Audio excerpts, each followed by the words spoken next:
السلام علیکم۔ ایک نئی ویڈیو کے ساتھ میں آپ کے روبرو ہوں، اور آج ہم لوگ جانیں گے الف کی قسمیں۔ یہ ویڈیو بہت اہم ہے اور بہت مختصر بھی ہے، اسے جاننا ہم سبھی لوگوں کے لیے ضروری ہے۔ تو چلیے ہم ویڈیو شروع کرتے ہیں۔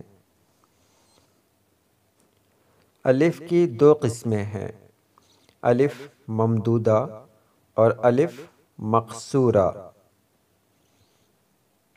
الف ممدودہ، جو الف دوسرے الف کے ساتھ مل کر پڑھا جائے۔ دوسرے الف کے لیے حمزہ کا استعمال کیا جاتا ہے، جیسے آ۔ یہاں پر اگر دو الف لکھ دیں تو بھی اس کا تلفظ آ ہوگا، اور اگر الف پر حمزہ دے دیں گے تو بھی اس کا تلفظ ہوگا آ۔ تو اسے کہیں گے الف ممدودہ، یعنی جس پر حمزہ ہو، جیسے آرام، عام، آب، آسرا، عزت مآب وغیرہ۔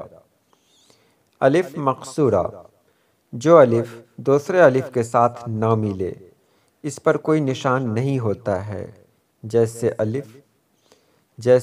الگ، ابر، شام، ہوا۔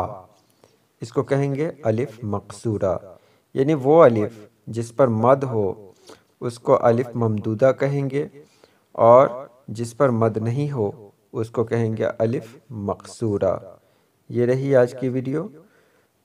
اللہ پاک آپ سبھی لوگوں کو خوش رکھے، آباد رکھے۔ اللہ حافظ۔